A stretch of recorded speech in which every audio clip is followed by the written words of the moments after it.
Hello friends, last time हमने solid state chemistry के अंदर कुछ न्यूमेरिकल्स किए हुए हैं और टॉपिक्स जो कंप्लीट किए हुए हैं वो डेंसिटी तक किया हुआ है। उसके बाद आगे जो हमारा टॉपिक निकल के आता है that is imperfections in solid. तो आज हम लोग इम्परफेक्शंस इन सॉलिड के बारे में पढ़ेंगे। नाम से ही पता चल जाता है इम्परफेक्शन का मतलब होता है डिफेक्ट, कहीं ना कहीं पे कुछ डिफेक्ट होना, परफेक्ट क्रिस्टल का ना बनना, that is called imperfection in a solid crystals. तो आज हमारा जो टॉपिक है वो इम्परफेक्शंस और कह सकते हैं डिफेक्ट्स इन सॉलिड का है। तो आप देख सकते हैं जनरली क्रिस्टलाइजेशन प्रोसेस जब हम लोग करते हैं तो क्या होता है, ये वो प्रोसेस अपने नॉर्मल टेम्परेचर पे होती है और धीमे धीमे होती है, बराबर है। अगर उस क्रिस्टल्स के अंदर डिफेक्ट पाए जाते तो कब पाए जाते, तो उसके पीछे का रीजन है कि जब क्रिस्टलाइजेशन प्रोसेस या तो फास्टर रेट पे करते हो या तो मॉडरेट रेट पे जब करते हो, तब उसके जो कंस्टिट्यूएंट पार्टिकल्स है वो अपनी जगह पर अच्छे से अरेंज नहीं होते हैं। तो जब अरेंजमेंट होती है तो वहां पर कुछ ना कुछ क्या हो जाता है, डिफेक्ट रह जाते हैं, उसी को कहा जाता है इम्परफेक्शन। तो यहाँ पर आप देख सकते हैं कि सबसे पहले इम्परफेक्शंस के अंदर क्या दिया हुआ है, generally arrangement of constituent particles are not found to be perfect. मान लो कि क्रिस्टलाइजेशन प्रोसेस के अंदर या कोई भी सॉलिड क्रिस्टल के अंदर अगर आपका क्रिस्टल परफेक्ट नहीं है, बराबर है, यानी कि वहां कोई ना कोई इरेगुलरिटीज है, तो उसको क्या कहेंगे हम लोग, उसको कहेंगे इम्परफेक्शन। नेक्स्ट है, जैसे बताया आपको कि when crystallisation occurs at a faster rate और moderate rate, constituent particles are not get sufficient time to arrange themselves। यानी constituent particles को sufficient time नहीं मिलता है अपनी पोजीशन पे अरेंज होने का, इसलिए वहां पर डिफेक्ट जनरेट होते हैं। हालांकि डिफेक्ट्स ऐसा नहीं है कि डिफेक्ट्स होने से सॉलिड जो है वो बिगड़ जाएगा या तो उसकी प्रॉपर्टीज जो है उसमें लॉस हो जाएगा। हाँ, इम्परफेक्शंस अच्छे हैं, बराबर। जैसे बोलते हैं ना एरोडाइज के अंदर दाग अच्छे हैं, सर्व एक्सेल के अंदर, वैसे ही इम्परफेक्शंस अच्छे हैं। क्योंकि इम्परफेक्शन से होता क्या है कि कुछ कुछ उसकी इलेक्ट्रिकल प्रॉपर्टीज है, उसकी मैकेनिकल प्रॉपर्टीज है, उसके अंदर डेवलपमेंट आता है जो प्योर क्रिस्टल में पहले नहीं होता है। इसलिए कहा जाता है कि imperfections are good for the crystal structure. सबसे पहले क्रिस्टलाइन डिफेक्ट यानी क्या, तो पहले ही आपको बता दिया कि मान लो कि एक क्रिस्टल जो है उसका एक आइडियल अरेंजमेंट ऐसा होना चाहिए था, ऐसा होना चाहिए था, लेकिन ऐसा निकल के नहीं आ रहा है। ये एक परफेक्ट क्रिस्टल का हमने लिया हुआ है सैंपल, लेकिन वहां पर कोई ना कोई जगह पर इरेगुलरिटी या तो डेविएशन जब हमें मिलता है from the ideal arrangement of constituent particle. Simplest definition, crystalline defect ऐसा जो है उसका डेफिनेशन क्या कि ये एक आइडियल क्रिस्टल है। अब इसमें आइडियल क्रिस्टल में सारे के सारे कंस्टिट्यूएंट पार्टिकल्स कैसे होते हैं, आइडियली अरेंज होते हैं, ऐसा हम लोग मानते हैं। लेकिन जब कभी भी प्रेशर और टेम्परेचर की बात आती है तो ये क्रिस्टलाइन जो सब्सटेंस है उसके अंदर कंस्टिट्यूएंट पार्टिकल्स जो है वो अपनी जगह पर अरेंज नहीं हो पाते हैं, that is called crystalline defect. उसको क्या कहेंगे, क्रिस्टलाइन डिफेक्ट कहेंगे। क्रिस्टलाइन डिफेक्ट में बेटा होता क्या है, तो डिफेक्ट्स जो होते हैं या तो इम्परफेक्शंस बेसिकली दो टाइप के होते हैं। पहला जो होता है उसको कहते हैं पॉइंट डिफेक्ट, दूसरा जो होता है उसको कहते हैं लाइन डिफेक्ट। पहला जो होता है इसको क्या कहते हैं, पॉइंट डिफेक्ट। तो पॉइंट डिफेक्ट का मतलब क्या, पॉइंट डिफेक्ट का सीधा सा मतलब है कि जहां पर क्रिस्टलाइन अरेंजमेंट होती है तो irregularities from ideal arrangement around the latest point, उसका जो लेटेस्ट पॉइंट होता है, हमने पढ़ा हुआ है कॉर्नर्स पे होना, एज के सेंटर पे एटम होता है, बराबर है, कॉर्नर्स पे होता है, फेस के सेंटर में होता है। तो किसी भी एक लेटेस्ट पॉइंट पे, किसी भी एक लेटेस्ट पॉइंट पे किसी रीजन की वजह से वो लेटेस्ट पॉइंट मिसिंग है, वहां पर कोई कंस्टिट्यूएंट पार्टिकल है नहीं, so that is called point defect. उसको क्या कहेंगे हम लोग, पॉइंट डिफेक्ट कहेंगे। सिंपल डेफिनेशन कैसे लिख सकते हैं, irregularities from ideal arrangement around a latest point in a crystalline substance, that is called point defect. उसको क्या कहा जाएगा, पॉइंट डिफेक्ट कहा जाएगा, बराबर है। Next line defect. Line defect का मतलब क्या है कि मान लो कि एक क्रिस्टल है पूरा, बराबर, अब जब उसका क्रिस्टलाइजेशन हो रहा था, एंटायर रो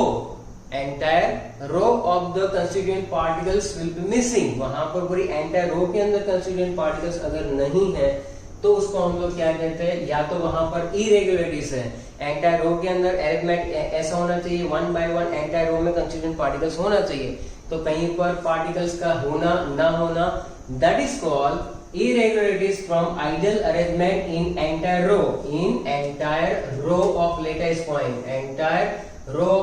point, इतना ही समझ के चलो, irregularities यानी रेगुलर नहीं है, बराबर है, इसमें आइडियल अरेंजमेंट होना चाहिए तो वैसा नहीं है, irregularities from ideal arrangement in entire row of the lattice point in crystalline solid, that is called line defect.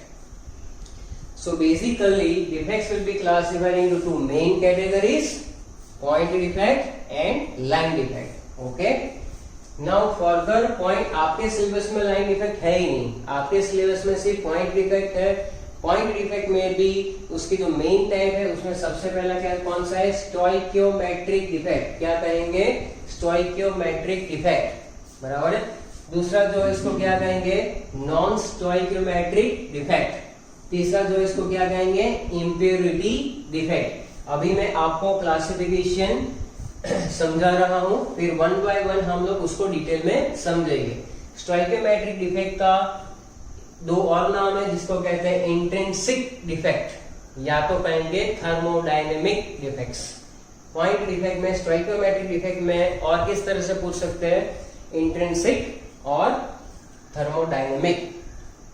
ये जो स्टोइकियोमेट्रिक डिफेक्ट है, it will be classified into vacancy defect, फिर इंटरस्टिशियल डिफेक्ट, बराबर है, और भी दो है स्कॉटकी एंड फ्रैंकल डिफेक्ट। याद रखो, स्टोइकियोमेट्रिक डिफेक्ट जो है it will be classified into vacancy and interstitial defect. पहले इसके बारे में हम लोग पढ़ेंगे। वैकेंसी डिफेक्ट और इंटरस्टिशियल जो डिफेक्ट है वो किसके अंदर पाया जाता है, नॉन आयोनिक सॉलिड, इसमें नॉन आयोनिक सॉलिड में पाया जाता है। और स्कॉटकी और फ्रैंकल, अभी मैं पढ़ा रहा हूं उसको, स्कॉटकी और फ्रैंकल जो है वो आयोनिक सॉलिड में हमें मिलता है। So today we are going to discuss the stoichiometric defect first. Non stoichiometric defect किसकी वजह से, उसमें क्या क्लासिफिकेशन होता है, नॉन स्टोइकियोमेट्रिक डिफेक्ट में आता है मेटल एक्सेस या तो मेटल डेफिशिएंसी, मेटल एक्सेस या तो मेटल डेफिशिएंसी। मेटल एक्सेस में आप देख सकते हो ड्यू टू एनायन वैकेंसी, और due to extra cation. Metal excess defect किसकी वजह से हो सकता है, under which we have to also learn the due to anion vacancy and due to extra cation. और लास्ट में है इम्प्योरिटी डिफेक्ट। तो आज हम लोग सबसे पहले बात करेंगे स्टोइकियोमेट्रिक डिफेक्ट्स की। Okay, that is a classification of the defects, basically imperfections in solid. It will be classified into two, that is point and line defects. Point defect will be classified into stoichiometric, non-stoichiometric and impurity defect. तो आज इसके अंदर हम लोग stoichiometric defect जो है वो पढ़ेंगे। स्टोइकियोमेट्रिक डिफेक्ट के नाम से ही पता चल जाता है कि इसका मतलब क्या होता है कि मान लो कि कोई भी एक कंपाउंड का फॉर्मूला ले लो, जैसे कि NaCl क्रिस्टल स्ट्रक्चर के अंदर वी नो दैट की chloride ion forms CCP and Na plus are occupied in the octahedral voids. From that data we can derive the formula, that is Na4Cl4, that is 1:1. Cation और anion जो है अगर stoichiometric coefficient के basis पे equalise है, then it is called stoichiometric. Okay, तो stoichiometric defect का मतलब क्या, ratio between cation and anion will be same, ratio between cation and anion will be same, that is called stoichiometric defect. मान लो कि यहाँ पर हम लोग जो सीखेंगे उसके अंदर सबसे पहला हमारा जो है डिफेक्ट, उसको वैकेंसी डिफेक्ट के बेसिस पे हम लोग सीखेंगे, बराबर। तो हमने स्टोइकियोमेट्रिक के नीचे पढ़ा था वैकेंसी एंड इंटरस्टिशियल डिफेक्ट, उसके बाद Schottky and Frenkel. Vacancy defect figure से ही सारे पॉइंट्स आपको क्लियर करना है, फिगर के नीचे जो पॉइंट्स है उसको रट्टा लगाने की कोई जरूरत नहीं है। डोंट क्लेम द टॉपिक, मेरा मॉकअप भी मत करो, फिगर ध्यान से देखो। यहाँ पर आप देख रहे हो कि ब्लैक जो है वो पार्टिकल्स है, बराबर है। और जब अभी हमने आगे देखा कि डिफेक्ट कैसे जनरेट होते हैं, crystallisation process occurs at the faster rate, तब क्या होता है कि ये जो दो ब्लू कलर के दिखाए हैं वहां पर वैकेंसी जनरेट हो रही है, बराबर है। So when some lattice site are vacant in this figure, some lattice site are vacant, then the crystal is said to be vacancy defect. crystal lattice के अंदर some lattice site जो होते हैं वो जब vacant होते हैं और तब जो defect generate होती है उसको क्या कहेंगे हम लोग, vacancy defect. It is arise due to, basically it is arise due to absorption of the heat, यानी surrounding में से वो heat को absorb करेगा crystal और तब ये defect generate होते हैं. So next point is arise due to absorption of heat from the surrounding. Clear है? Next point आप देख सकते हो कि यहाँ पर जो इतने स्क्वायर के अंदर पहले जितने आइडियल अरेंजमेंट में एटम्स होने चाहिए थे, कंस्टिट्यूएंट पार्टिकल्स होने चाहिए थे, उससे कम हो रहे हैं क्योंकि वहां पर वो प्रेजेंट नहीं है, वहां पर वैकेंसी जनरेट हो गई and that's why we can say that the density will be decreases. Decrease in density, it means what? Mass in the same volume of the crystal decreases. इसमें पहले मास कितना था, तो सारे एटम्स प्रेजेंट थे तब, और अब की बात देखो तो एक स्पेसिफिक वॉल्यूम के अंदर अगर मास कम हो रहा है, इट मीन्स व्हाट कि डेंसिटी डिक्रीज हो रही है. तो डेंसिटी डिक्रीज का मतलब क्या? Mass in the same volume of the crystal decreases. It is observed in a non-ionic solid. We notice that it is observed in a non-ionic solid. So that is first, that is vacancy defect. If you focus in that figure, आप देख सकते हो कि यहाँ पर एक arrangement है जहाँ पर ब्लैक जो है कंस्टिट्यूएंट पार्टिकल्स है और ये ब्लू वाले जो है वो वाइड में आ रहा है. यहाँ बीच में जो भी स्पेस खाली है उसको हम लोग क्या कहते हैं, वाइड कहते हैं या तो इंटरस्टिशियल साइट कहते हैं. अगर वहां पर कोई भी कंस्टिट्यूएंट पार्टिकल्स प्रेजेंट हुआ then it is called interstitial defect, बराबर. When some constituent particles occupy the interstitial site then it is called interstitial defect. Clear है? ओके. इंक्रीज द डेंसिटी, आप देखो स्पेसिफिक वॉल्यूम के अंदर यहाँ पर इंक्रीज डेंसिटी क्यों हो रही है? मास इंक्रीज हो रहा है, वॉल्यूम सेम है, बराबर है. इसमें क्या था, जगह खाली थी, इसमें नए एटम ब्लू वाले यहाँ पर है, तो इसका मतलब क्या कि उतने ही वॉल्यूम में वहां पर नए एटम्स आए. इट मीन्स व्हाट कि increase the density of the substance. It is due to mass increases, volume will be similar. Most important part of this chapter जो आपकी बोर्ड के एग्जाम में या कॉम्पिटिटिव एग्जाम में पूछा जाता है, जिसके ऊपर से क्वेश्चंस बनते हैं जेडब्ल्यू मेन, नीट, एम्स के अंदर, तो ये रहा वो टॉपिक जिसको कहते हैं स्कॉटकी डिफेक्ट और Frenkel defect. This both are basically stoichiometric defect का ही एक पार्ट है. स्कॉटकी डिफेक्ट में फिगर से ये सारे पॉइंट्स एक्सप्लेन करने हैं. फिगर पे आप फोकस कीजिए.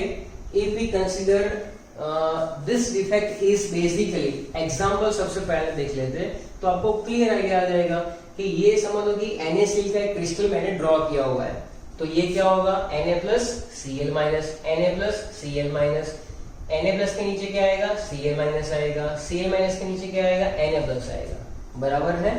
तो ये जो हमने यहाँ पर जनरेट किया हुआ है ये एक फिगर है नॉर्मल सा. अब मान लो कि किसी भी रीजन की वजह से, यानी कि टेम्परेचर इंक्रीज करो, प्रेशर इंक्रीज करो, ये सारे पैरामीटर्स होते हैं जिससे डिफेक्ट जनरेट होते हैं. तो यहाँ पर ये प्लस, बराबर है, या तो ये यहाँ से ये माइनस, बराबर. तो यहाँ से कितने कैटायन रिमूव हो रहे हैं बेटा, 2 कैटायन जा रहे हैं, यहाँ पर से उतने ही एनायन रिमूव हो रहे हैं, बराबर है. So when such type of solid, बराबर है, exist, this is called Schottky defect. Definition क्या लिखेंगे, equal number of positive and negative ions are absent. Equal number of positive यानी कैटायन एंड एनायन जो है इक्वल नंबर में absent है. अगर एक कैटायन एब्सेंट है तो सामने एक एनायन एब्सेंट है, 2 कैटायन एब्सेंट है तो 2 एनायन एब्सेंट है. Equal number of cation and anions are present in the crystalline structure, then it is called Schottky defect. But equal number of cation and anion absent का मतलब electrical neutrality तो maintain रही ना, एक plus एक minus क्या है, वापस न्यूट्रल, दूसरा प्लस दूसरा माइनस एब्सेंट है, वापस न्यूट्रल। इट मीन्स व्हाट कि भाई electrical neutrality will be maintain in Schottky defect. Clear है? अच्छा, इसके अंदर आपको क्या दिख रहा है कि एक स्पेसिफिक वॉल्यूम के अंदर मास जो है, मास बेटा वो डिक्रीज हो रहा है, बराबर है। Density is mass by volume, mass decrease होगा, डेंसिटी डिक्रीज होगी। सो बट ऑब्वियस है इसमें सेकंड पॉइंट क्या लिख पाएंगे, density will be decreases, density will be decreases. सबसे पहला definition, equal number of cations and anions are missing, electrical neutrality maintain. Next, density of the substance decreases. ये defect जो है वो किस में मिलती है, तो ये दोनों डिफेक्ट आयनिक सॉलिड में मिलती है। ये दोनों किस में मिल रही थी हमें, नॉन आयनिक के अंदर। So this defect shown by ionic substance in which the size of the cation and anion will be nearer to each other, यानी कि कैटायन और एनायन की जो साइज है उसके अंदर कोई ज्यादा डिफरेंस है नहीं, नियरली सेम है, नियरली सेम है। तो ध्यान से सुनो, जहां पर कैटायन और एनायन की साइज का मतलब क्या होता है, R plus upon R minus, बराबर। इट इज नियरली सेम, यानी मैं नियरली इक्वल टू 1 लिख दूं यहाँ पर 1, इसका मतलब कि R plus is equal to R minus, nearly same. Difference तो होगा लेकिन इसके जितना नहीं। तो मान लो कि इसमें अगर ये कंडीशन फुलफिल हो रही है, नियरली सेम, तो ये इसमें जाएगा, दैट्स नॉट इक्वल टू 1, तो वो इसमें चला जाएगा फ्रैंकल डिफेक्ट के अंदर, बराबर है। चलो, तो in this type of crystal the size of the cation and anion, the difference in the size of cation and anion will be similar, almost similar, nearly same.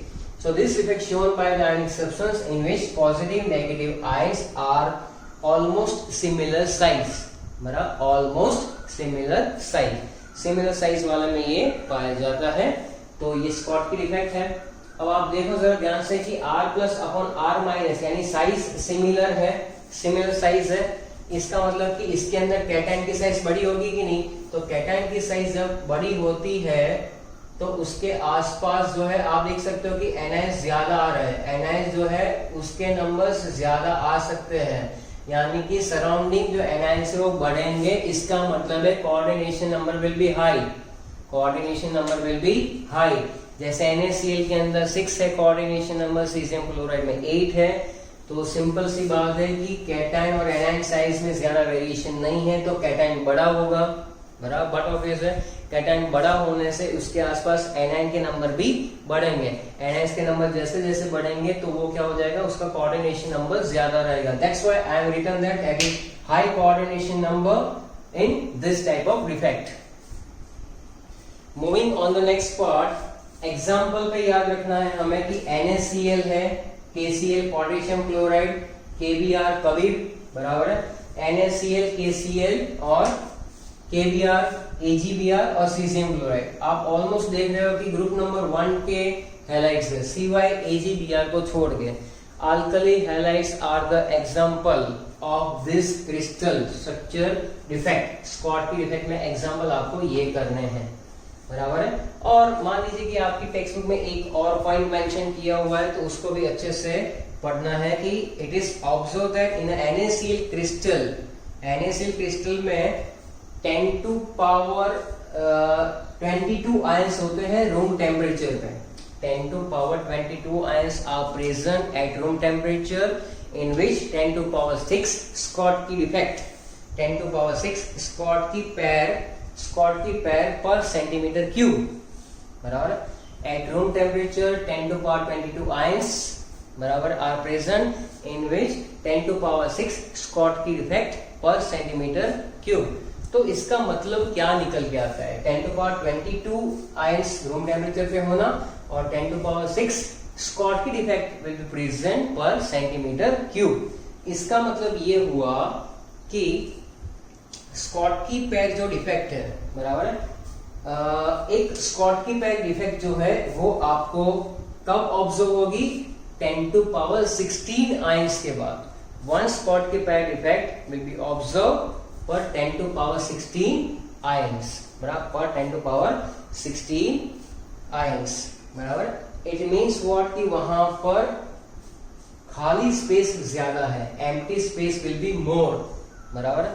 फिर से याद करवा दो, eight room temperature NaCl crystal have 10 to power 22 ions, बराबर है 10 to power 22 ions. और क्या उसके अंदर हमने सीखा, एंड 10 to power 6 स्कॉट की pair per centimetre cube. It means what, 1 Schottky pair effect, 1 Scott key pair effect after 10 to power 16 ions, and that's why we can say that it is a large space which is vacant, which is empty, बराबर। इस तरह से आपको याद रखना है कि वहां पर होल्स ज्यादा होते हैं क्रिस्टल के अंदर, and that's why density will be decreases, that's why density will be decreases। Clear है इतना?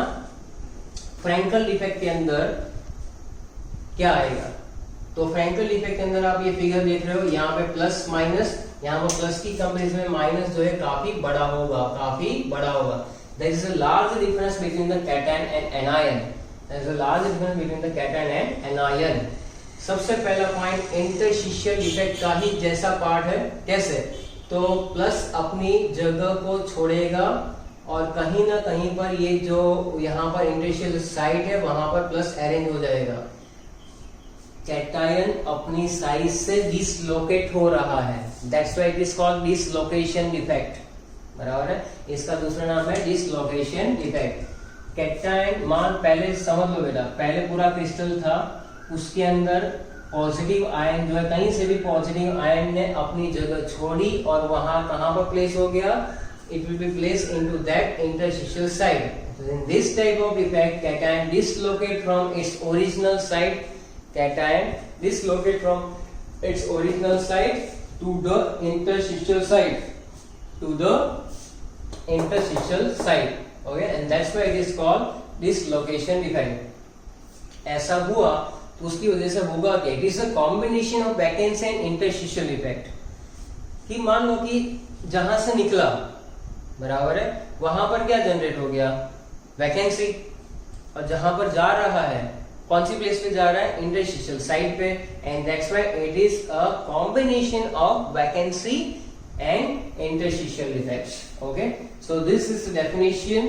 एज अ रिजल्ट क्या होगा, as a result vacancy defect at its original site, यानी अपनी ओरिजिनल साइट पे क्या जनरेट हो रहा है, vacancy, and interstitial defect at a new location, नई लोकेशन पे क्या हो रहा है, इंटरस्टिशियल डिफेक्ट जनरेट हो रहा है। दैट्स व्हाई मैंने ऐसा बताया आपको कि ये दोनों का कॉम्बिनेशन है। अच्छा, यहां पर मैंने आपको पहले ही बताया कि कैटायन और एनायन की साइज में काफी वेरिएशन है। मान लो कि यहाँ पर ZnS का एग्जांपल ले लो, ZnS के अंदर Zn+2 सल्फाइड माइनस, तो कैटायन छोटा होगा जब, कैटायन छोटा होगा जब, तो उसके आसपास जो एनायन आएंगे ना वो कम आएंगे, मतलब कैटायन जब छोटा होता है तो उसके आसपास closest nearest neighboring atoms or ions will be less, okay, and that's why we can say that कि इसका coordination number कैसा होगा, low। इसका coordination number कैसा होगा, low, जैसे कि 4 जिंक सल्फाइड, बराबर, okay, low coordination number, that is the point of Frankel effect। next, density of the substance remain the same, per unit volume में कोई चेंज तो हुआ नहीं, मिसिंग थोड़ी है, बराबर है, मिसिंग थोड़ी है। यहां से प्लस अपनी जगह छोड़ के कहां पे जा रहा है, बीच में जा रहा है। इसका मतलब कि उतने ही वॉल्यूम में डेंसिटी में कोई चेंज आता नहीं है। So there is no change in density, density of the substance remain the same. It is shown by the ionic substance which there is a large difference in the size, large difference in the size of the cation and anion. Example याद करने हैं, AgCl, AgBr, AgI, zinc sulphide. Most important याद कर रख लो कहीं पे अपनी notebook में लिख लो ये चीज कि भाई AgBr वाला जो एग्जांपल बेटा, AgBr वाला देखो, AgBr इसमें भी है, AgBr इसमें भी है, तो AgBr वाला जो एग्जांपल है वो दोनों में फॉल कर रहा है। It will show the Schottky effect also, it will show the Frenkel effect also, बराबर।